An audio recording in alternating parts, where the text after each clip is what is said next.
और मेरी सहयोगी निधिश्री लगातार जुड़ी हुई हैं। निधिश्री के साथ बीपीएससी के अधिकारी सत्यप्रकाश शर्मा जी जुड़े हुए हैं। Nidhishree, over to you.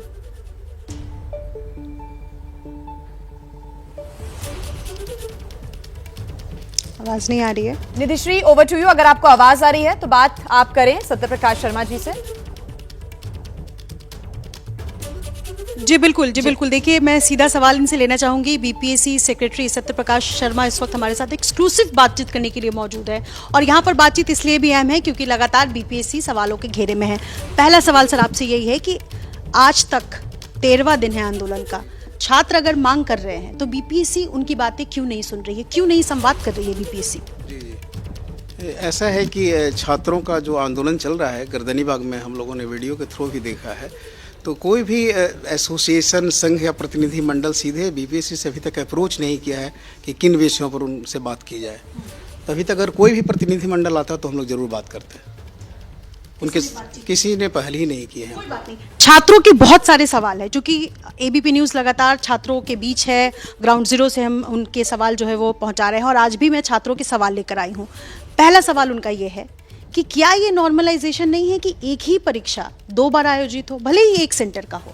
बापू परीक्षा सेंटर जहां 12,000 अभ्यर्थी परीक्षा दोबारा देंगे, क्या ये बाकी बच्चों के साथ अन्याय नहीं है? देखिए, ऐसा है ना कि जैसे एक सेंटर पर 12,000 एप्लीकेंट हैं, अपियर हो सकते हैं, 60-70% के आसपास हो सकते हैं, 6-7 हज़ार उनकी संख्या हो सकती है। और एक तरफ 3,25,000 में 7,000-8,000 माइनस कर दीजिए, नॉर्मलाइजेशन का तो इशू नहीं बनेगा। इस तरह का दृष्टांत पूर्व में ही आयोग के साथ हुआ है। एक बार परीक्षा में औरंगाबाद सेंटर को कैंसिल करना पड़ा था, एक सेंटर को, इसी तरह की कुछ समस्याएं थी। तो नॉर्मलाइजेशन की इशू बनता ही नहीं, नॉर्मलाइजेशन की ज़रूरत नहीं पड़ेगी। उसके स्केलिंग करके उसका रिजल्ट निकाला जा सकता है, उससे कोई प्रॉब्लम नहीं आएगा और कोई भी छात्र इससे प्रभावित भी नहीं होगा। बीपीएससी लगातार कह रही है कि कोई धांधली नहीं हुई, जबकि छात्र कह रहे हैं कि धांधली हुई, पेपर लीक हुए और सिर्फ बापू परीक्षा सेंटर नहीं, बाकी जिलों में भी पेपर देरी से मिले। अगर बीपीएससी को लगता है कि कोई धांधली नहीं हुई है तो आप प्रूफ क्यों नहीं दिखा देते हैं? छात्र सीसीटीवी फुटेज की लगातार मांग कर रहे हैं। देखिए, जब भी एग्जामिनेशन होता है बीपीएससी द्वारा तो इसके पहले ईओयू को, स्पेशल ब्रांच, सबको खबर रहती है और सबका नज़र इस परीक्षा पर रहता है।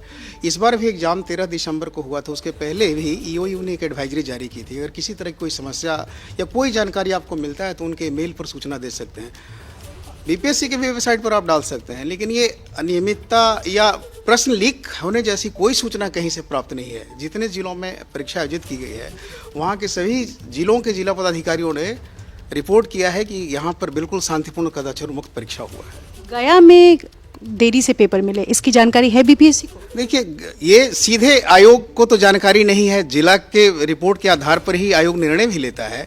अगर ऐसी परिस्थिति गया में बनी कि क्वेश्चन पेपर लेट हुआ है तो ये एकदम एस्टैब्लिश्ड है कि अगर देर से होगा, जितना डिले होगा उतना ही एडिशनल टाइम उनको दिया जाएगा, कहीं कोई प्रॉब्लम नहीं है।